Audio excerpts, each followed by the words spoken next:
And welcome everyone to our Bleacher Report NCAA Digital March Madness men's basketball breakdown of the AP Top 25 with a little sprinkling in of my Power 36. So the latest poll is up. And I have to admit, a little surprising right off the bat because I'm seeing this as you are in real time. So no problem. Love the top two, Purdue and UConn. Right off the bat, they got it right. I know UConn fans would like to see UConn leapfrog Purdue, but you could argue that Purdue's playing just as well. Hopefully we'll find out if they can play each other at some point later in the season in March or early April. So you can see the vote total is pretty close. Fine at the top two. Houston leaps back up to 3 after winning Virginia. Understand. What I don't see here, and I will scroll down if I can. I got the top 8 here. So what I don't see let's see where they come in here. I'm waiting. Where is, wait, come back up. If I have my producer come back up. There they are at 5, excuse me. Arizona, if we can come back up to the top, Arizona should be 3, okay?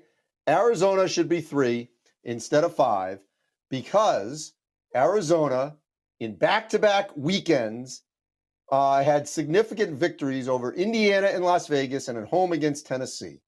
I know that's not a true road win against Virginia, and Virginia was at 4. Houston leapfrogs them. I get it. But amid all this, Houston had lost, okay, the previous week to Alabama on the weekend. So here's a full picture of the AP Top 25. The way I see it, it should be Purdue, UConn, Arizona, Kansas, which just beat Indiana, okay? Then after that, no problem moving up Houston.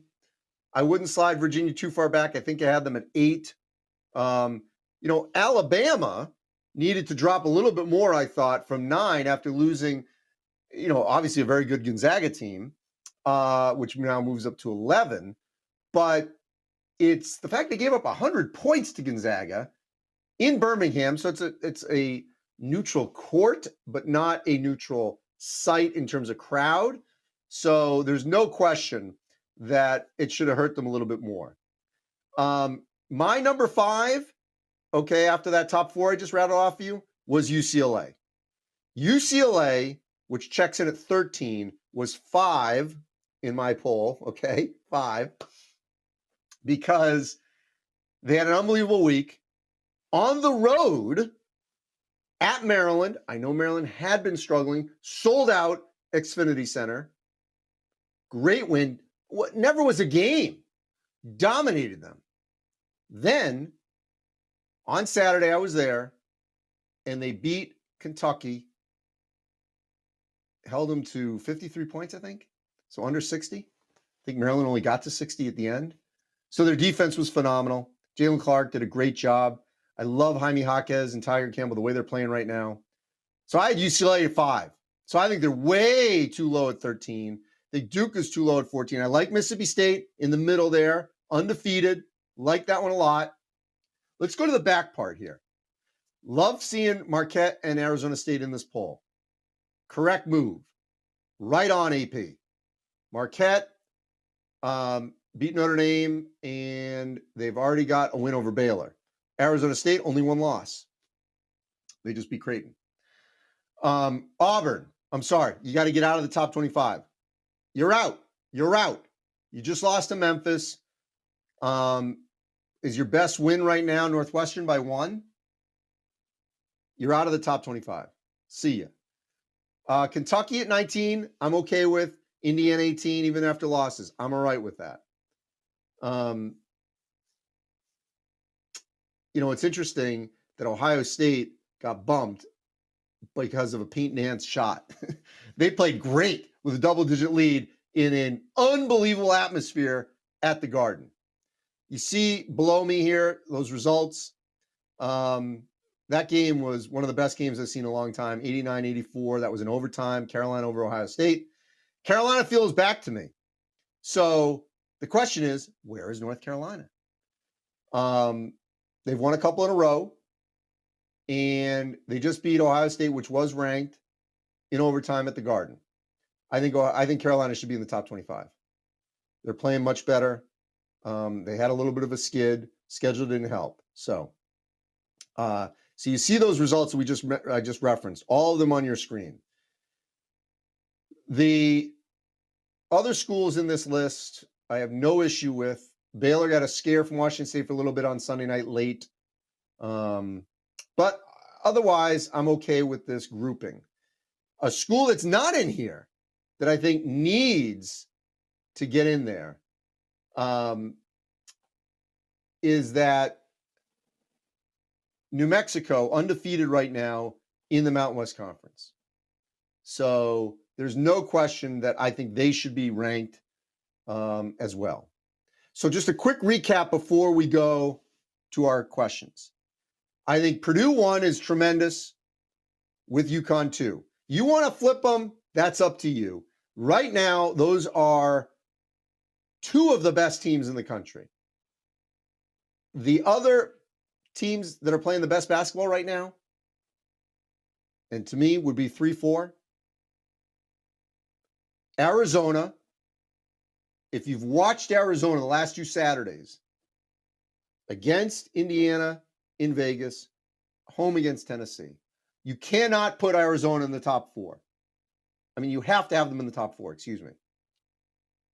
Phenomenal play right now out of Arizona. Kansas dominated Indiana. They are playing like a top 4 team. I would have at 5 UCLA after what they did at Maryland and beating Kentucky, as you see there on your screen, 63-53. They held Maryland to 60. That was a true road win. Blew them out. Game was not even close than 27 points. And then Houston after their road win at Virginia.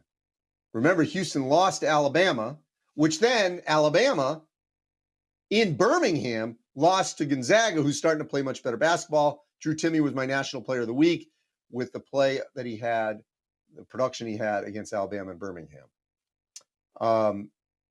My team of the week was UCLA after what they did. No question. And again, I reinforce this. I think North Carolina should be in this poll. That was one of the best games I've seen in a long time. Unbelievable atmosphere. A little behind the scenes. I made a switcheroo. I was supposed to go to Indiana, Kansas. Late Thursday night, I said, you know what?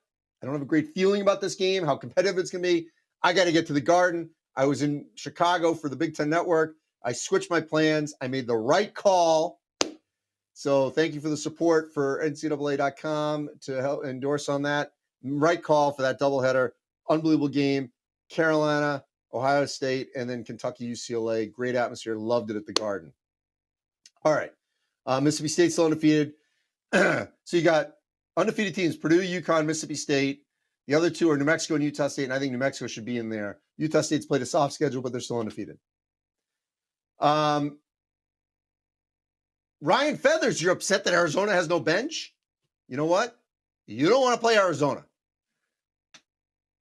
The two teams at the top right now, Purdue and UConn, if Arizona, which remember was coming from Maui when they lost to Utah, if everyone is healthy and playing well, Purdue and UConn are the two schools that have the bigs to match Arizona right now.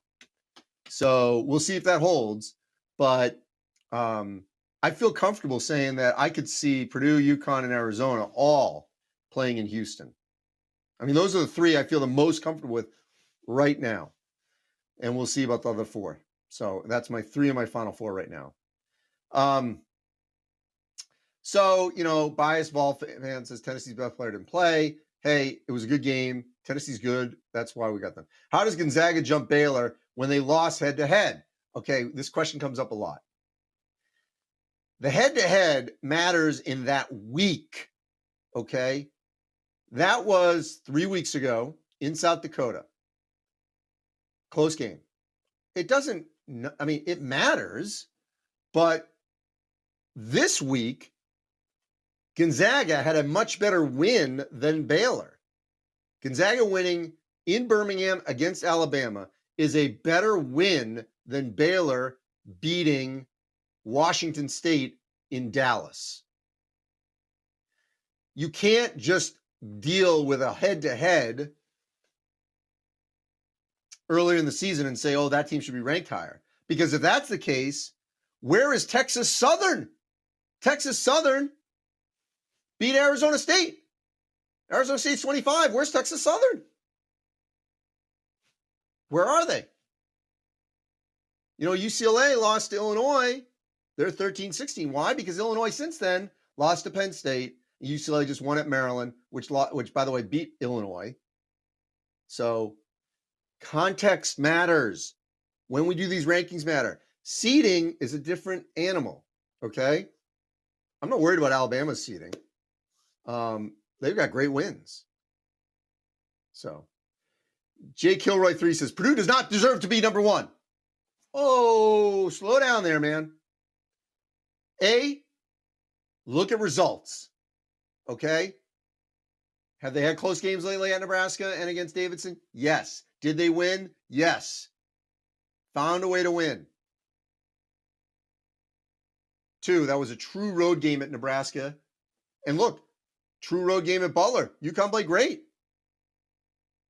In Portland, you cannot compare what Purdue did to win a title versus UConn. I'm not trying to diminish UConn's championship. I was there. I saw it, okay? But Purdue had to get through West Virginia, Gonzaga, Duke. And UConn had to beat Oregon, Alabama, and then Iowa State. Good games, but not the same that Purdue had to get through. Where would I rank UNM? Somewhere in the back of the top 25. Richard Pitino doing a great job. That was a really good game Sunday night if you saw it on FS1. TCU should be higher. Houston looks tough. Yes. Where would I put UCLA? I said 5. Let me go to some of our other questions. So we've answered the UCLA questions, Gonzaga. You know, no UNLV from Ivy Sports Fan. The reason there is they lost to San Francisco. Bama was robbed. They're at least 6 or 7. Did you not see they just lost to Gonzaga? Should USC be ranked? I have them on my Power 36, so they should be somewhere in a poll. Virginia Tech I have also in my rankings. When do I think UAB hits the top 25? It's going to be a while, maybe. You know, is Auburn overrated? Maybe. I mean, you know, their best win right now, I'm trying to think. They lost to USC. Maybe someone will help me out here. I think it might be the Northwestern one. Mississippi State and Chris Jans just did a column on that as well, on their undefeated season. He did a great job in New Mexico State of always playing up and working the transfer portal and getting guys to come together in a small amount of time. And also, he's always been a really good defensive coach, and that's what we're seeing as well here with Mississippi State. Jackson says IU always starts bad, then plays catch-up during a season. Well, they actually had a good start because they won at Xavier, beat Carolina. Now they've hit a rut. Jalen Hood-Schifino was hurt for 3 games, came back, and then Xavier Johnson gets hurt in the game against Kansas. So I want to fully judge them when they are fully healthy again. Where is College of Charleston? Well, I have College of Charleston in my Power 36, I think at 35-36. Kentucky keeps getting disrespected. They did lose the game, so it's okay that they're still in the top 25. They did beat Michigan, but they lost to Gonzaga and Spokane. Why is Wisconsin jumping so much for the Lehigh game? I agree. I think Wisconsin should be in the poll, but in the back part of that, maybe right above Marquette. When does Purdue lose a game? We'll see. Maybe on the road in the Big Ten in January. We'll have to wait and see. Nix wants a quick Final Four prediction. I'm going to give you 3 of the 4. Purdue, UConn, and Arizona are the 3 teams I feel the most confident about. Houston certainly has a great shot to be a host team in the city of Houston, but there's a lot of pressure involved in that. But I'd say they're in my next tier. I still really like. I'm concerned about. I like Kansas. Concerned about Virginia's scoring at times. Not sold on Texas, even though they're 2-0 without Chris Beard. I feel like the Alabama, Arkansas could get there. And if the bigs from UCLA can play well, the young bigs, UCLA certainly has the talent to get there. More than Baylor, Gonzaga, I even think Duke, Tennessee. So to me, that fourth, here in mid to late December is from a group of UCLA, Kansas, Alabama, maybe Arkansas, Houston. That's probably that group of the fourth one I'm thinking of. Yes, I think Arizona should be ranked. I said that earlier. Arizona sports fan, you're coming in late. I have Arizona 3, so I agree with you. Okay. By Sports Doc, the Big Ten is, so complete the sentence game, deep, but with only one title contender. Purdue. Do I worry about Kansas' big man depth? Yes, against Purdue, UConn, Arizona. If they face any one of those three, I don't see them winning in March or early April. What do I think will be the most competitive league? To me, it's still always the Big 12 because it's a true round robin, which will change next year. It's a shame. But I'd still say the Big 12, even though it's not as strong at the bottom right now. And then I'd go Big 10. I actually think the SEC has the most Final Four possibilities. We'll see if they even get one, but, because you could make an argument for Alabama, Arkansas, Tennessee, maybe Kentucky, maybe. But those three, I think, certainly have a chance to get to the Final Four. Is Arizona State a threat to win the Pac-12? Are they a threat? Yes. Do I think they will? No. I'd say right now, I think they're going to finish either third or fourth. I think jostling with USC for third or fourth behind Arizona and UCLA. Could the Pac-12 get two teams in? No question. Arizona and UCLA have the goods to get to Houston. No question. Why does UConn and Houston get a free 1 seed? Free, nothing's free, if they're not going to play a ranked team the rest of the year? Well, first, let's see, because I think Memphis could be in this top 25. And I think at some point, well, first of all, that's not true. Marquette is ranked right now in the Big East. Could we see Xavier in there? Certainly. Could we see St. John's get in there at some point? Yes. Could we see Villanova turn their season around and get in there? Yes. Could Creighton turn their season around and get in there? Yes. But they at least have one in Marquette. I think Xavier will get ranked. So, there's going to be at least a handful. Thoughts on Michigan State once Malik Hall gets back from an injury? Then I think they're back to being a top 5 Big Ten team. No question about it. Let's see. Does Texas finish in the top 3 without Coach Beard, if that is what happens?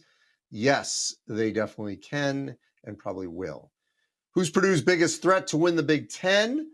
I still believe it can be Indiana.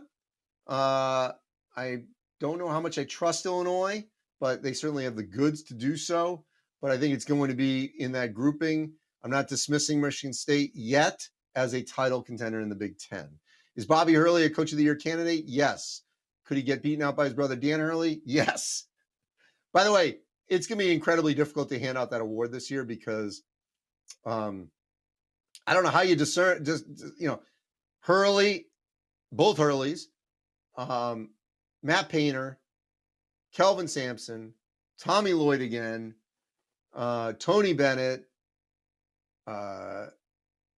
they're all going to be right there to win that. Bebo says, any frauds on this list? Let's wait and see. There could be. I don't know. I'm not going to say that yet. Who's my favorite for player of the year? Marky Fresh. It's Zach Edey. He's a double-double machine. He's impossible to stop. And he's going to have to go on a tailspin right now. He's leading the pack. There's a lot of good candidates, but he is the best candidate at this moment in time on December 19th. How many teams, CF says, will the Pac-12 get into the tournament? I'm going to say Arizona, UCLA, USC, Arizona State, USC. That's 4. The other candidates after that are, can Oregon get their stuff together? Can Utah, which just has to be BYU, and can Colorado be in the mix? One of those 3. I feel very confident in saying they're going to get 4 for sure. Can they get a 5th? That's what we don't know. But within that 4, you've got 2 Final Four title contenders in Arizona and UCLA, an Arizona State team that certainly could get to the second weekend, and a USC team that I think could at least win a game. So, do I think Wisconsin can win the Big Ten? No, I do not. I think in the tournament, yes. About time's upset about New Mexico and Utah State now making the cut. I think the Lobos have proven with the win at St. Mary's. USF, they've won a couple better games. Utah State, not there yet in terms of their schedule. Arkansas, good win against Oklahoma. Yes, they got to get a little healthier, and then I feel comfortable saying that. Maddie wants everyone. UConn's got to pass Purdue. Here's why once they get into conference play, it's not going to happen if they keep winning, because the Big Ten's tougher than the Big East. And I don't know why everyone's obsessed with it. I know it makes a big deal to be number 1. I get it. First of all, Purdue's not going to run the table in the Big Ten. Could UConn in the Big East? Yes. Could Purdue in the Big Ten? No. Someone's going to beat Purdue. So you're going to get there more than likely. But you know what? They're both going to be number 1 seeds. And I'm telling you, UConn fans, what UConn wants right now is to be a 1 seed in the East Regional at Madison Square Garden. I was there Saturday. If UConn is at Madison Square Garden, book in a Final Four appearance. They're not losing Sweet 16 Elite 8. Said it right here. If they're in the East Regional as the 1 seed at Madison Square Garden, start making plans for Houston. And we know what's happened in Houston with UConn. 2011, they won it. So there you go. All right, we've gone quite a bit here. I appreciate everyone's time. And I think we answered a lot of questions. So love it. We will be back on this platform after the holidays, engaging in rankings and Katz ranks. So we've got a lot coming for you here. Appreciate all of your interaction and engaging on this platform. Happy hoops, happy holidays. We've had some great games. As you see upcoming, we get into conference play here a little bit before Virginia, Miami, and then you got some non-conference games, obviously, this week. That TCU-Utah game is going to be pretty interesting. No question about it. You see Auburn staying on the West Coast after losing to USC. They're going up to Washington. The bragging rights game in St. Louis, Illinois versus Missouri later this week. So that'll be an intriguing one. And then after the holidays, everyone's going back into conference play for the most part. So it will definitely be intriguing, interesting, exciting, and some changes in these rankings. Thanks for your time, everyone. Appreciate it.